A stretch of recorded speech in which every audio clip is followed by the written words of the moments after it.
資深師傅，抑或係新手司機，嚟到信譽揾車，我哋都有專人跟進及培訓，車主投資全程緊貼服務。信譽車行，任何天氣與你同行。電話933833938。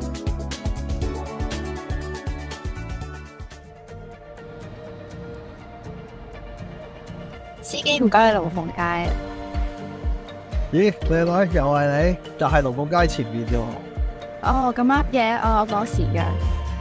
咦，司機你部的士有部卡機咁得意嘅？嗱，啱啦，絕對係你呢啲趕時間又冇帶 cash 嘅福利嚟。Wonder 卡機係我哋嘅升級版，支援18種支付方式。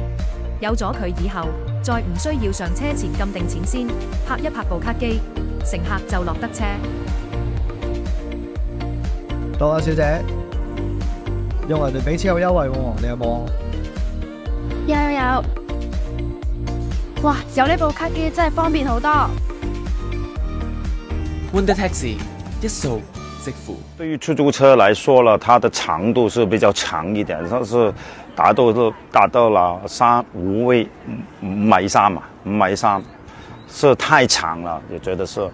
但是那个高度是刚刚好的，因为它的高度是1.8米，是比较好的，在香港的停车场都可以趴进去，这个是比较容易的。但是强度是可以适应的，我覺得應該還可以，但是續航能力，純電嘅續航能力有幾長呢？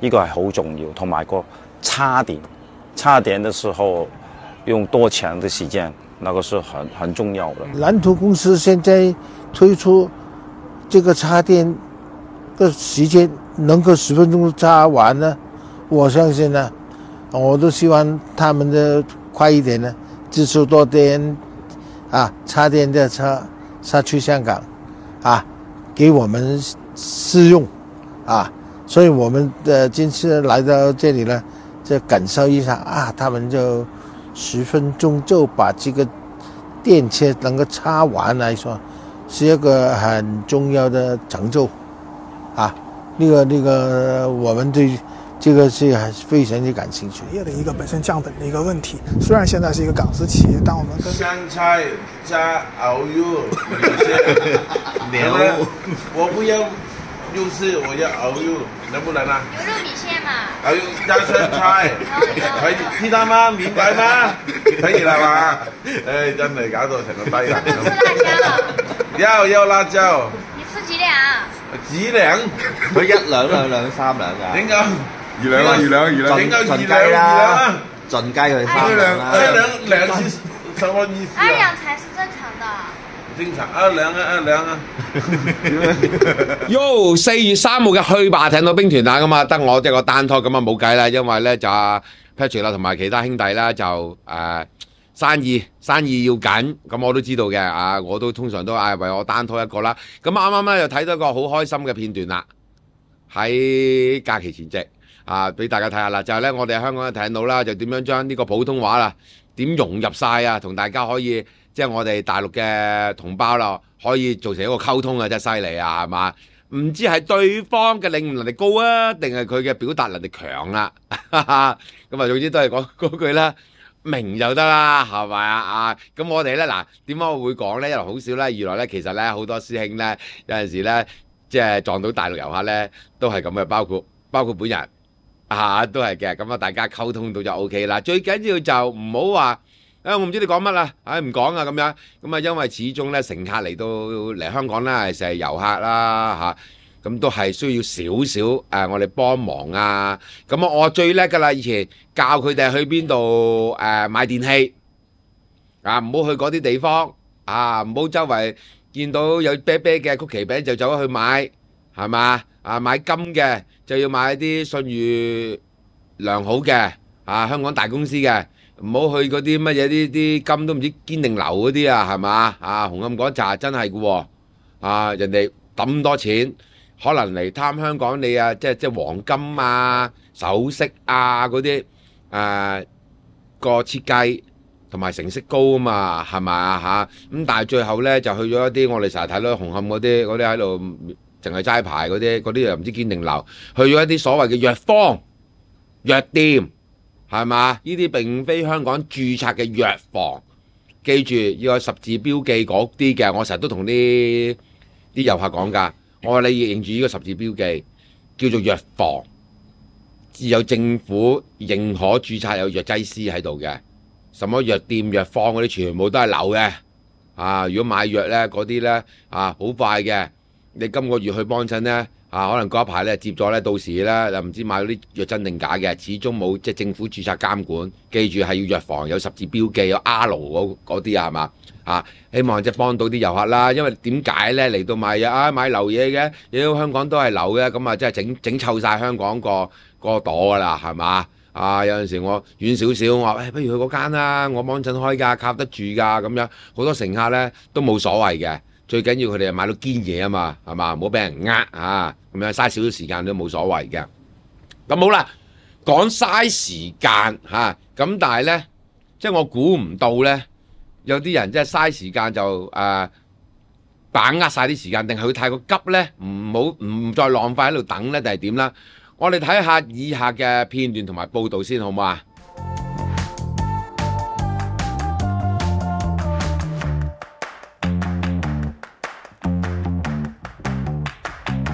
咁好啦，翻嚟睇到啦，大家咧可能咧都睇到，都大約估到噶啦。其實我哋睇下個報導先就係東網嘅。咁人有三急咁人有三急就好正常嘅，係嘛？咁但係咧睇下啲截圖先片段嘅截圖咁睇咗4張啦。嗱，咁我哋睇下報導先啦。人有三急咧，即司機啦，體驗由心，但亦不應隨處解決。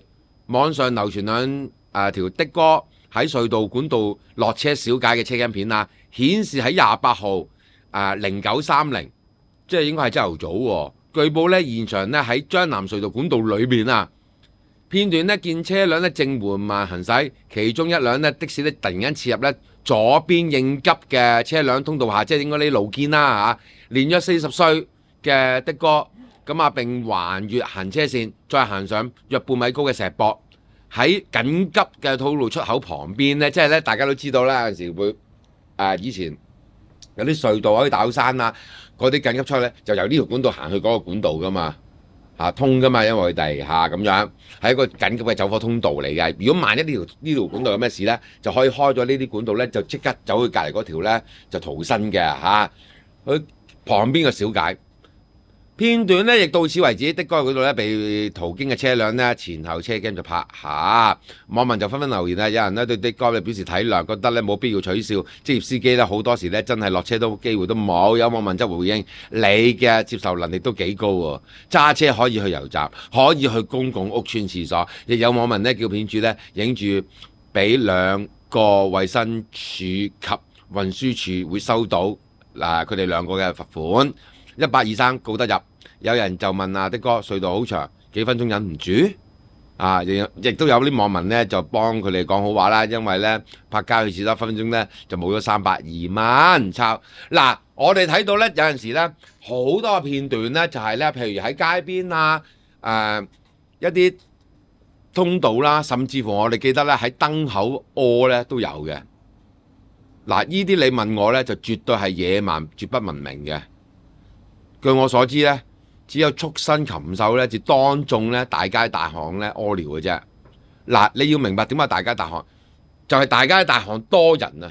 你有冇諗到其他司機、其他途人係有女性嘅，會令到你尷尬嘅，係嘛？我嘅感覺只有係畜生咧，係唔理人哋、唔理其他人嘅目光就去屙嘅啫，係嘛？亦都好似網民所講，好遠咩？人都幾分大人大姐，你40歲嘅咋？你唔係虧得咁緊要，你唔係個膀胱咁細你懟得嘢多定係你有病患啊？有病患嘅更加應該要帶尿袋啦，有做口添啦，係嘛？喂，將南隧道真係講緊行幾分鐘嘅啫，你出到去，我覺得點解我情願你話去到出邊跨海大橋嗰啲地方屙呢，我冇咁嬲啊？點解呢？嗰啲係隧道管制區裏邊嘅同事，可能有陣時要出入做嘢，你喺嗰度屙尿，你又冇樽，就咁肥。喂，大佬，人哋嗰條隧道啲通風系統都係可能會爭啲嘅，嚇，佢哋啲同事啊，俾你啲壓味。咁其他駕駛使用者，喂，即係久而久之啊，個篤尿就唔知點樣揮發咗，就壓味嘅。大家都知道啦，港澳碼頭出晒名㗎啦，有幾壓就係你班契弟，你班不知廉恥啊，好似畜生嘅的士佬就喺度屙，洗極都洗唔得嘅，受罪最後都係你同我，因為我哋都會喺度排隊，係咪啊？其他途人見到係點樣呢？唔好講話，即係320蚊，你講笑啫，廢即係呢啲好廢話嚟嘅。因為點解呢？你話係拍咗去屙尿嚇，跟住翻轉頭嘅有張牛肝嘅320蚊。而家正如有啲網友亦都話，隧道嗰係管制區嚟嘅，隧道管理嘅人員睇唔到咩？啊，全部都係高清啦，更加高清影到你個門牌啦，係咪啊？嚇告你乜嘢啊？公共地方行為不檢啊！而家睇先，而家就如果寵物周圍便溺嘅，罰幾多錢啊？1500、3000係嘛？呢度相比320蚊，真係好大段距離喎。你唔好諗住咁樣掂喎，你分分鐘咁樣，你損失重大。最損失、最令到受傷就係我哋嘅的士行業成個形象。咪可以咁啊？喂，首先嗰個地方已經離晒譜，你喺管道裏邊泊埋一邊，喂行緊車，你點樣駛入去路肩，你都要慢車。後邊嗰啲車唔覺意，佢一個唔集中嚇，係佢錯，冇跟足2秒距離。咁但係冇你為咗篤尿，你完全唔理，你要個人就要橫跨去嗰度啊，又或者又撞正一啲盲毛嘅，唰一聲咁樣你又收皮噶咯。為咗篤尿，咁大個人。3-2分鐘忍唔到，你出去第二啲空曠啲地方冇咁多人睇到嘛？即係我自己都試過嘅，荒山野嶺，好老實講句，我自己都試過，但係起碼冇人啊嘛，係咪啊？嚇，大把地方有廁所㗎，其實係嘛？出到去將軍澳大把啦，你又有將軍澳醫院啊，又有好多屋邨屋苑啊，等等啊咁樣。點解你忍唔到係要急得咁犀利呢？甚至乎你真係拍埋一邊嘅遮遮掩掩，你而家好似無遮冇掩，大無私樣啊嘛，係絕對呢個係絕對自私嘅行為嚟嘅。希望喺度呼籲將南隧道管理處嘅同事啦，一定要作出呢個檢控啊！我覺得一定係必須要嘅，絕對冇可能咁樣嘅。仲即係你話俾我感覺人哋唔知以為喂呢條隧道喺大陸㗎，喂以前啲大陸人係咁樣嘅喎，喂而家人哋都冇喎。你咁撲街嘅，你個呢個的士佬嚇40歲，你又衰到咁樣嘅？喂，你究竟係發生咩事？你真係可以喺咁樣？我即係揸咗幾廿年車，我都係第一次見。而家啲人可以去到咁樣，所以咧必須要追究到底啊，好唔好啊？嗱咁啊好啦，嗱咁啊大家記住啦，邊包華電池咧已經咧又有貨翻啦依期翻得快啊，補貨補得快。如果大家唔想網門釘嘅，有幾間俾你揀嘅就係咧新蒲崗5芳街嘅進豪車房元朗，哇呢度要講清楚啲，元朗深水埗大坑同埋新開嘅九龍灣成達膠輪都可以咧打個電話詢問下個貨源夠唔夠或者即係有冇啦，有陣時可能嘣一聲賣晒嘅，好快，好難講噶，真係有時元朗嗰邊咧好似突然間咧好似話咧嘣聲去晒。咁好啦，如果喺西區嘅，咁就或者夜晚嘅，咁就可以咧24小時龍怡維修中心，咁喺沙咀道同埋大涌道咧打個電話咧問下邊包華電池，你需要嘅型號喺唔喺度啊？好嘛，港九新界1年365日24小時都可以安裝唔好喺度話又唔方便最緊要你肯揾去裝，但係記住2年保養，有話即換。係嘛？即係我暫時都係做到嘅，可能有陣時咧會有少少咧就遲咗1-2日，因為唔係咁記得啦。嗱，記住電池壞咗如果電池非貓電池有乜問題嘅，即時 WhatsApp 我 WhatsApp 覆唔到你嘅，即時都可以打電話嘅，好唔好？即係唔好意思嘅，你係消費者俾錢買，承諾咗2年免費保養1換1就要做㗎啦。係嘛？知唔知啊？做多啲功夫，承諾咗就要做噶啦，好嘛？咁記住啦。咁都係啦，記住天口而家仲係少少凍去樂記食煲仔飯落記咧，咁啊只要咧幫襯滿100蚊啦，咁啊咧就由出示我哋的士司機證咧，就有咧仲送呢個好靚嘅郊外油菜。咁啊計落去咧，大家都知道油菜幾錢碟咯。咁啊有優惠有冇縮水咧？咁啊大家諗下咯，係咪先？識計數嘅人啊，我覺得仲好似仲傻咗添喎，係嘛？咁好啦，如果佢想去第二度食第二味咧，咁啊冇問題嘅啊，子神。台式美食啊！遲啲我都諗住計劃去台灣啊，咁啊啱晒啦啊！一解你哋即係呢個相思之苦去台灣啊！我都好耐冇去過，我前排都去過食過啊，舒服晒。鹽酥雞有水準，牛肉麵冇問題啊！咁啊珍珠奶茶啱晒我嘅口味，記住拎住的士司機證呢，就有85折嘅優惠啊！咁啊好就腳嘅喺葵芳，好嘛？咁啊記住啦，咁啊嗱。如果大家有乜嘢對於法律嘅需要支援啦，或者啲意見啦，咁啊歡迎 WhatsApp 嚟51009，盡量俾一啲即係材料俾我，咁我咧就會轉發俾咧我哋律師團隊King Sir啊，同埋幾位嘅大狀啊，同埋律師啦咁樣，咁咧好快咧佢哋咧就會俾翻我哋嘅。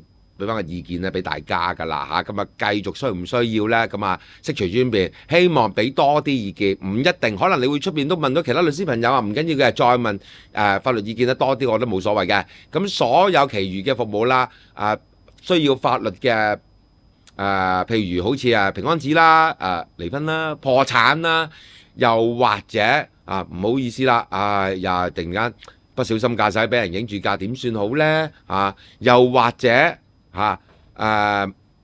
好不幸啦，發生意外啦，被撞到啦，身體唔舒服啦，需要嘅索償呢，無論係第三者財物啊，又或者自己本身人身咧，咁呢，我哋都可以呢，就去揾我哋嘅法律團隊尋求幫助，幫你呢做一個最輕易同埋令到你係最簡單最快捷呢個索償嘅行動啊，好嘛？即係因為有陣時我哋講明㗎啦，我哋係絕對咧就係咧依照規矩嘅，絕無助訟成分啊。咁啊呢啲係咧根據香港法律嘅，你同律師團隊嗰邊嘅關係，我哋咧就係希望咧樂意幫助嘅，並冇話有什麼利益收入啊。希望幫到，因為我咁多年咧見到啲師兄啦，好無助、好彷徨，唔知點算好。雖然未必單單都可以幫到你。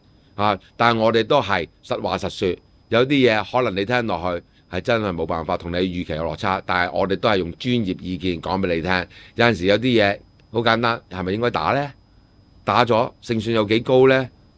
又或者會唔會你嘅負擔會更加大呢？咁樣我哋都會咧作出一個分析啦。即係表面意見真係唔係表面得咁緊要嘅，都會同你傾多幾句，即係同你痛陳利害嘅，好嘛？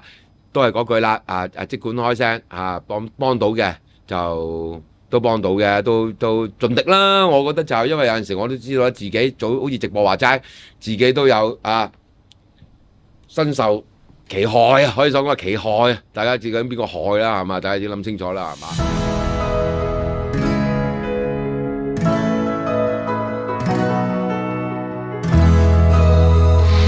哇！係咪見到咁多台灣美食咧？係啊！咁啊，小雲，我哋應該去邊度咧？個地址咧就喺葵芳榮芳路嘅恆景商場 G 樓，好易揾嘅啫，就地下。係啦，咁啊唔使特登搭飛機去台灣啊嘛，就有地道嘅美食啊，係嘛？好食啊！記住啊，咁多位師兄咧就拎住的士司機證，咁就85折嘅優惠，11至9啊記住呢個85折嘅優惠。11至9係佢嘅營業時間。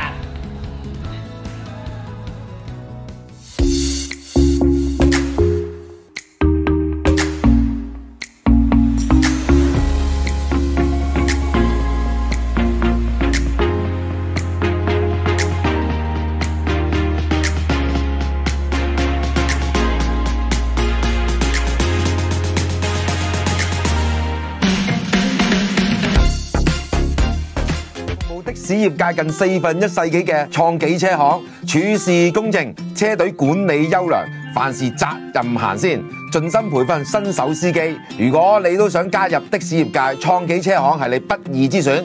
我林九誠意推介。創紀大家庭，隨時歡迎你。司機唔該去點啊？係，招積哥你唔係去爭坐館咩？做咩揸的士嘅？嘿，揸的士時間有彈性，又揾到，又唔使驚俾人拉，又唔使打打殺殺。嗱，揸住呢張卡片，呢間嘢咧一條龍搞掂晒㗎啦。如果仲想知多啲，可以打24488805揾香港專業車行了解下，亦都可以上呢個網址，咁啊睇得一清二楚啦。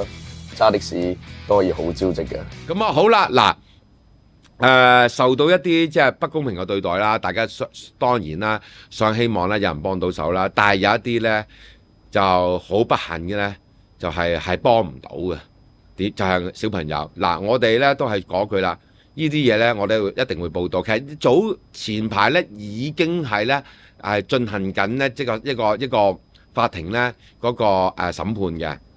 咁但係咧，因為咧就法庭並冇禁制令話唔俾報導，但係我唔想話個禮拜跟嚟講啦咁樣。咁啊最後啦，終於都係出到裁決啦。我哋睇下報導先啊。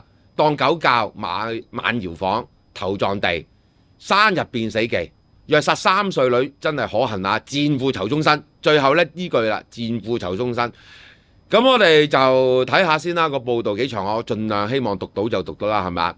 因向同居女友臨父食性而被判囚嘅男子咧，出後咧被指不停用力啦搖晃兩人嘅親生女兒以及把女兒咧頭冚撞地上，令女童咧患呢個搖晃兒童綜合症。2020年7月咧某日咧涉事嘅女童咧同父親咧喺深水埗單位咧就昏迷喎，喺11日後咧就證實死亡。死亡之後咧就啱3歲。即係佢受咗佢嘅傷害咧，嗰陣時係2歲幾，2歲幾係絕對識行啦，講嘢咧尤其是小妹妹咧講嘢叻啲嘅，就識講嘢嘅。父親則被捕。據該父親與女友嘅通訊記錄顯示咧，曾提到要把女兒咧當係狗咁教。該名父親咧早前承認虐兒罪啊，另經審訊後咧被陪審員咧一致裁定謀殺罪成，壓至當日啦喺高院咧判刑。法官黎婉基斥責被告因為臨父役案出獄後不久啦，即係啱已經即係衰咗㗎啦，呢個撲街呢個人渣就即刻再犯家暴案件，屬加刑嘅因素，就虐兒罪應該被判入獄咧就6年5個月，另就謀殺罪依例判處終身監禁，兩刑個刑期咧就同期執行。嗱，咁有啲人就話，咁樣虐兒罪咧，咁啊都6年啦，咁咁其實呢個唔使判，唔係嘅，因為佢呢個罪行係應該係要受刑嘅，應該係要判出嚟嘅，係嘛？咁2年42歲呢個人渣呢個禽獸嘅劉佳平咧就報稱咧任職送貨員啦，咁嘅人渣咧就被控於咧2020年7月29日喺香港謀殺女兒梁雅詩。人渣接受教育咧係中意嘅程度嚟嘅啫，各位有10次嘅案底，話呢啲真係撲街中嘅撲街，涉12項嘅罪行，包括咧2017年咧向女友臨父食性啦，2019年咧承認咧一項引致他人嚴重受傷啦，被判囚20個月，另涉及8項管制有危險藥物，以及1項咧有違反感化令，即係孭住啷啷嗰陣時啦，違反緩刑及抗拒警員罪。佢喺本案中咧承認虐兒，令想諗住認誤殺嘅，但係咧控方就不接納，繼續咧檢控咧佢謀殺。結果裁判團陪審團咧喺20號咧經過3小時咧係一致裁定咧呢個人渣咧係謀殺罪成㗎。辯方就虐兒罪求情呢個人渣咧就未嚴重至折磨、虐打或燒傷死者，撲街啦求情！夾硬燒死佢係嘛？夾硬吊住好似燒鵝咁燒認為量刑起點應該監禁5年至6年嘅，因為佢係呢個虐兒也。但法官判刑時就指，根據嘅本案嘅證據咧，除被告承認虐兒行為外咧，令被告咧就曾作出多項嘅施虐行為，包括多次喺死者哭泣嗰陣時咧，用花灑向死者淋凍水喎，用心口壓住死者。搖晃死者，用手指篤死者額頭，以及將死者冚咗喺地上，最終導致死者嘅胸腺退化至咧80歲老人家嘅程度，就謀殺罪。法官依例判處被告終身監禁。嗱，即係你諗唔諗到大家一個3歲嘅小朋友，竟然可以將佢折磨到退化到呢個80歲嘅老人家，我諗呢個呢，即係堪稱人渣中嘅人渣係嘛？至於虐兒罪，法官就話被告雖然冇用硬物襲擊等，但仍屬嚴重嘅虐兒，非常之惡劣，而非單一案件。決定以7年嘅量刑作起點。就加刑因素方面呢，法官表示被告喺2020年4月才因佢母親即係妹妹個生母林富姓嘅嗰間案出獄，被告出獄後1個月左右。呢個人渣呢，就向呢個3歲手無寸鐵嘅死者施虐，兩件事嘅性質屬於係呢個家庭暴力，需要加刑，因此呢，上調刑期呢，去到嘅起點呢，就去到8年。由於被告喺案件排期後審訊之後即係差人拉佢嗰時都未認要排期之後呢至認罪，而且就陳虐兒次數等提出多次嘅爭議，認為不具真實同埋故意，故只獲20% 嘅刑期扣減，根本呢個人渣就唔使咁啦。佢真係正宗嘅罄竹難書案底累累咁使乜減刑啊？法官，法官最後把虐兒罪呢下調至監禁6年5個月，與謀殺罪嘅刑期呢同期執行。雖則話佢已經係終身監禁，但係我覺得真係法官真係我唔想批評，我覺得有少少多此一舉。佢呢啲咁嘅人渣係嘛犯案累累嘅，使乜啊？咁唔係點解要留案底就係咁解啊？係嘛？控方綜合開案陳詞及承認事實指，死者梁雅詩妹妹呢，就喺2017年7月呢29號出生，其母親就姓梁嘅。咁被告同梁呢就冇結婚嘅，三人呢同住喺深水埗一個單位。死者出生後不久呢，被告呢曾跟梁即係佢個媽媽啦，發生爭執，並淋腐蝕性嘅液體，被告因此被判囚。控方就話呢，被告出後呢對死者呢就越嚟越粗暴啦，唔單止罵死者，並曾不停向前後用力搖晃。2027年喺7月18號呢，死者呢就昏迷送院啦。醫生呢就認為呢，死者呢患咗即係有呢個搖晃兒童綜合症。同月29號事主證實死亡。佢被告嘅通訊率呢，咁頭先都講咗啦，即係又將妹妹啦，好似當狗搞咁教要打要罰到佢服從自己咁樣。講到呢度，我諗大家都即係好咬牙切齒啦，係咪阿妹妹都精靈嘅，個頭都大大地，眼仔碌碌，咁即係可以將一個你自己嘅骨肉，你究竟有乜咁不滿？即係你如果真係正如我哋話齋，你出街周圍揾人，你傻嘅，你揾人啲斬，我哋都係可以有少少諒解到啊。當然絕對唔贊成啊但係呢個係你嘅骨肉嚟嘅我相信一定係啦。如果係嘅，你個仆街一定係攞嚟抗辯啦。呢個唔係我親生嘅咁樣啦，係咪咁就算係咪親生，一個小朋友3歲嘅生日，佢睇呢個世界睇得幾多呢？呢啲咁嘅禽獸你竟然可以將一個就算自己個莫講話自己親生女，求其街邊一個小朋友，再唔係嘅一隻動物 BB， 我相信你都即係做唔出啦。一係就即係好似劏雞咁樣嘢剁再算啦，唔係你不停折磨，不停折磨。最後妹妹咧都頂唔住啦，唔知係即係咪即係唯一可能之處咧，就係即係唯一即係我意思話值得少少嘅安慰就咧，就係阿妹妹唔使再繼續受折磨啦，係嘛咁所以咧呢啲咧，我覺得咧長期監禁委員會咧應該咧就將佢當連環殺手變態殺手嗰啲咧，就絕對冇得俾佢解釋出嚟嘅，因為本身佢已經有暴力傾向佢所有好多都係有暴力案件佢呢啲仆街咧，呢啲禽獸出翻嚟咧，我相信就算佢坐到佢而家40幾歲係嘛坐25年佢就可以覆核刑期噶嘛，佢到時60幾歲嘅，佢一樣㗎呢啲。我話你聽，有分分鐘佢喺入邊仲可能令到佢個獸性咧更加累積得更加多，係嘛？咁所以我覺得呢啲一定要喺死喺監獄度嘅呢啲人，絕對唔可以俾佢出嚟危害社會嘅嚇。唔知佢到時呢啲人有自毀傾向，同埋咧可能咧會有種攬住死嘅心態噶嘛。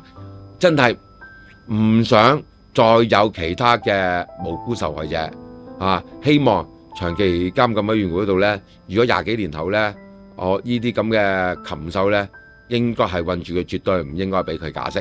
而且真係喎，喂，講真句，你唔同話即係已過世嘅歐陽炳強先生啊，或者其他有疑點，究竟係咪真係佢真兇咧？係咪？呢個我相信係陪審團一致裁決咗佢嘅。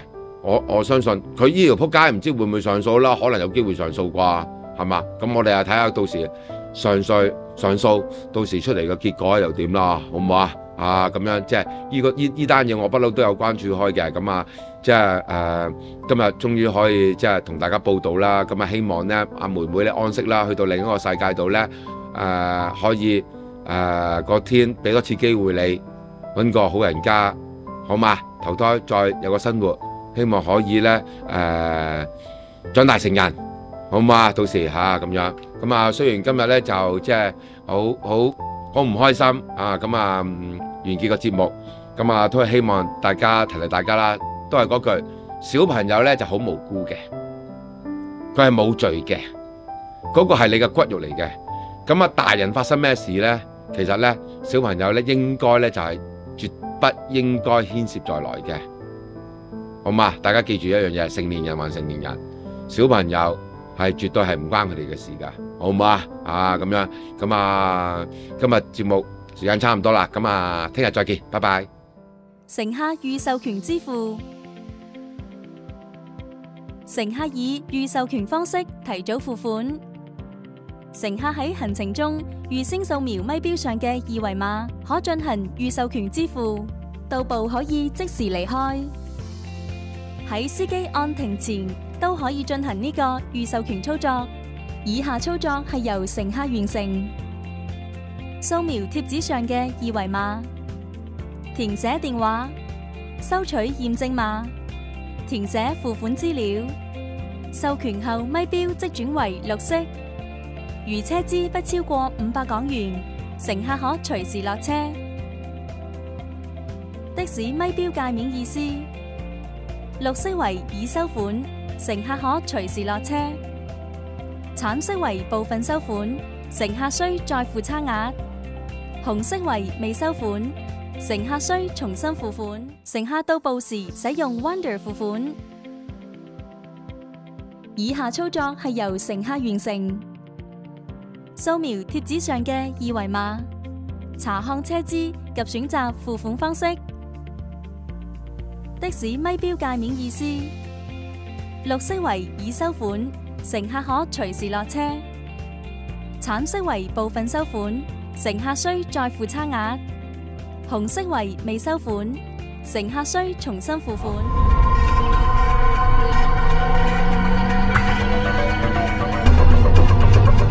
就喺前面停低。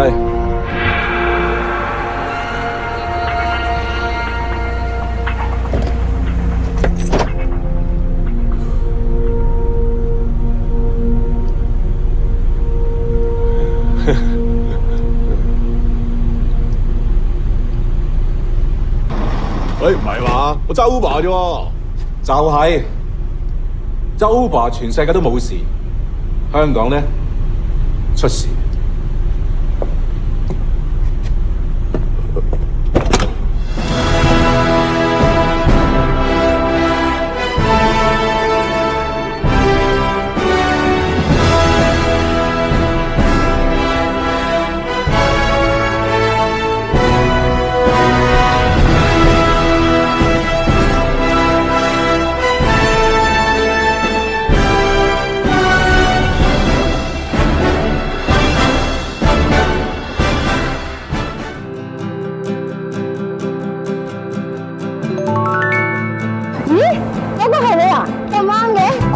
的士牌啊，但唔知邊間香港靠得住，有啲投資嘅買賣問題都唔好清楚，你有冇幫手啊？唔該。太太冇問題，入嚟紅星一切迎刃而解。